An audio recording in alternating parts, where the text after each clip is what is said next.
E aí, meu povo, tudo bem? Professor Murilo Brasil aqui com vocês para trabalharmos a história medieval, ok? Vamos iniciar esse processo pensando um pouquinho de o que foi esse período. Antes de mais nada, obviamente, temos que pensar ou lembrar aí um pouco de como o nosso imaginário é sobre esse período. Né? Pensarmos a história medieval é pensarmos os grandes cavaleiros, os castelos, né? As donzelas, enfim. Né? Esse imaginário está em nós por conta de muitos filmes, desenhos e lendas contadas, por assim dizer. Pois bem, mas nós não podemos pensar apenas a Idade Média a partir disso, ou tampouco pensar a Idade Média a partir daquilo que ficou conhecido, como, por exemplo, a Idade das Trevas, né? A Idade Média ela é muito maior do que isso, muito mais complexa e tem muitas outras facetas, certo? E antes de mais nada, nós iniciaremos a história medieval pela parte talvez menos conhecida aqui por nós, né, no Brasil e no Ocidente como um todo, falando do mundo oriental, falando da Idade Média Oriental, certo? Então, antes de mais nada, nós temos uma pequena divisão dessa Idade Média, que é importante que nós lembremos, né, que é a divisão entre Idade Média Oriental e Idade Média Ocidental. Quando eu penso na Idade Média Ocidental, eu penso sim nesses cavaleiros, eu penso sim na donzela, no poder da Igreja Católica, na consolidação do catolicismo romano, né? Como grande fonte de poder aí e poder econômico, político e cultural no período medieval. Mas às vezes nós esquecemos um pouco que o mundo é um pouco maior que apenas a Europa Ocidental. Esquecemos do resto do mundo. E quando nós pensamos esse medievo, nós não podemos esquecer do Oriente Próximo, como os próprios ocidentais chamavam, como os gregos chamavam, como os romanos chamavam o Oriente Próximo, certo? Só para ficar aí, nesse contexto do Oriente Próximo, nós temos outras duas civilizações que se desenvolvem no contexto da Idade Média, e essas civilizações são extremamente importantes para que a gente possa compreender, né, o contato entre esses três grupos, Europa Ocidental, Oriente Próximo, com as duas civilizações, a bizantina, né, do Império Bizantino, e a islâmica. Galera, olha só, é nesse contato também que aquilo que nós entendemos por Ocidente vai, ao longo da história, se consolidando, certo? Lembrando que o próprio conceito de mundo ocidental começa a surgir lá com a Grécia Antiga e com a Roma Antiga, né? A Antiguidade Clássica, certo? E o próprio Império Bizantino, que é o tema desse momento aqui, vou trabalhar de uma forma mais geral, e nos próximos vídeos vou aprofundar, até para que esse vídeo não fique muito longo, né? Porque senão você não vai assistir. É um fato, a gente passou de 15 minutos, eu acho 20 minutos no máximo, uma aula online fica cansativa. Então, nesse sentido, eu pretendo ir picando o tema assim, para que não fique pesado para você, ok? Então, quando nós pensamos no Império Bizantino, né, eu não sei o que vem à sua cabeça. De fato, eu não sei. Por que eu não sei? Porque eu não estou dentro da sua cabeça, e esse é o princípio primordial, obviamente, mas porque nós pouco temos contato com esse mundo, né? Pois bem, quais são os aspectos gerais, né? Para a gente poder entender o surgimento daquilo que nós chamamos de Império Bizantino, nós temos que pensar um pouquinho o final do Império Romano. Então você estudou lá na Roma Antiga, quando você viu o Império Romano, tu viu que no final a partir do século II, né, mas basicamente no final do Império, além dos problemas internos, os romanos também terão problemas externos, que são as invasões bárbaras. E as invasões bárbaras é o checkmate do processo de fim do Império Romano. Mas o Império Romano, como ele estava em crise, basicamente desde o final do segundo século, com o fim da Pax Romana, o início do processo de crise do escravismo, depois o avanço do cristianismo como religião dentro do próprio império, né? Todas essas questões vão levar a um processo de ruralização que vai ocorrendo aos poucos, os próprios bárbaros adentrando o Império Romano, fazendo parte inclusive do exército romano, enfim, aos poucos adentrando a partir do século 3 intensifica-se as invasões bárbaras, né? E aí nós temos várias tentativas de dentro do império para consolidação e para manutenção do poder, que nós sabemos, né? Agora sabemos, eles na época não sabiam, que nenhuma dessas atitudes vai de fato funcionar no sentido de não manter o Império Romano, né? Mas, obviamente, que vai prolongar a existência do Império Romano. Então, em 476, nós temos a queda de Roma, né? E com a queda de Roma, temos o fim do Império Romano do Ocidente. Olha aqui, Império Romano, Império Ocidental, Império Romano do Ocidente, né? A gente vem aqui nessa região em amarelo aqui, né? Meio beijinho, certo? A parte ocidental do Império Romano e a parte oriental. Essa divisão, ela vai ocorrer em 395 com a morte do último imperador romano no sentido do poder unificado de Roma, que foi o imperador Teodósio, certo? Mas, para nós podermos pensar esse Império Bizantino é o antigo Império Romano do Oriente.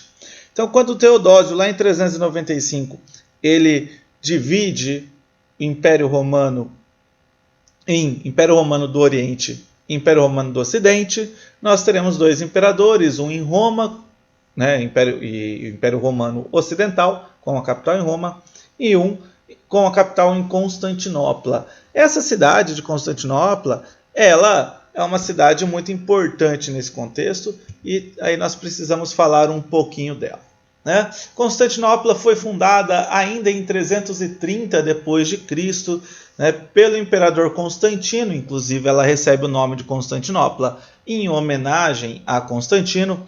Ela também chamou temporariamente como Nova Roma. Qual foi a ideia de Constantino ao fundar Constantinopla, ao pensar Constantinopla lá em 330, né? Constantinopla ela foi construída sobre as ruínas de uma antiga colônia grega, ali na região do Estreito de Bósforo, na atual Turquia, né? E já dando um spoiler aí para vocês, é a cidade de Istambul, na Turquia. Se você já foi ou vai ou tem vontade de passear em Istambul, na Turquia, é um cidadão, né? Ela é um cidadão de uma cidade enorme e tem aí um legado histórico enorme, certo? Falaremos inclusive do legado. Pois bem, a fundação em 330, Constantino optou por formar a cidade ali, por ficar justamente no Estreito de Bósforo e ter conexão com o Oriente. Vou voltar aqui no mapa então para que vocês possam ver, né? Daqui a pouco a gente vai ver um mapa específico de Constantinopla, mas só para vocês verem aqui, né? Constantinopla está bem aqui, né? na passagem entre o Mar Negro e aqui o Mar Egeu, né? Os mares gregos aqui, saída para o Mar Mediterrâneo, certo? Então olha só, essa região é uma região de trocas comerciais, isso que é muito importante. Por quê? É aqui, na região de Constantinopla, que nós temos o contato do mundo oriental com o mundo ocidental, né? O Oriente Próximo, certo? Com o Ocidente. Pois bem, e aí Constantinopla nesse processo se torna um importante centro comercial e, obviamente, posteriormente cultural, certo? Então, lembra que eu falei para vocês que Constantinopla é uma cidade que foi fundada sobre a antiga colônia de Bizâncio, que era uma colônia grega. Guarda essa informação, porque uma das influências sobre a própria cidade de Constantinopla é a cultura grega, né? É o que, inclusive, um dos fatores que vai diferenciar o cristianismo que se desenvolve em Constantinopla do cristianismo romano, certo? Para vocês terem uma ideia do tamanho de Constantinopla, lá pelo século VIII, se eu não me engano, se não me falha a memória, salvo engano, né? Lá pelo século VIII, Constantinopla era a maior cidade do mundo conhecido pelos europeus, certo? Então, ela era enorme e por conta das constantes trocas comerciais, o foco econômico de Constantinopla era o comércio, né? Obviamente aí já temos isso como característica a partir do momento que a gente fala desse comércio, certo? E ali vai ter um encontro de povos, né? Os povos comerciantes que vêm do Oriente Próximo, né?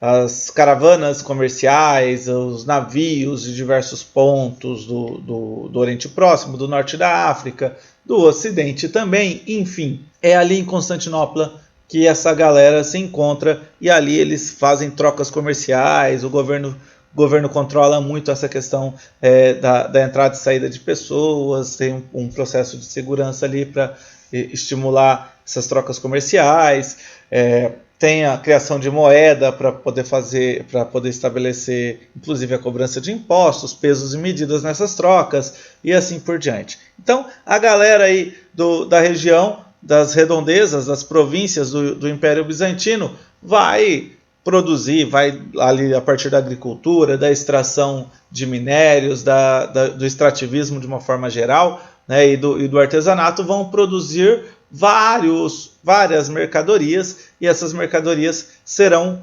comercializadas principalmente em Constantinopla. Beleza? Ora, vamos falar então um pouco da organização política. Porque diferente do que acontece no Império Romano do Ocidente, ou seja, diferente do que acontece em Roma, Constantinopla consegue manter o poder centralizado na figura dos seus imperadores. Constantinopla, e principalmente a partir disso e dos recursos que Constantinopla vai ter com o sucesso comercial do povo de Constantinopla, o Império vai conseguir lutar contra as invasões bárbaras, ou seja, resistirão às invasões bárbaras. E aqui é um ponto essencial, né?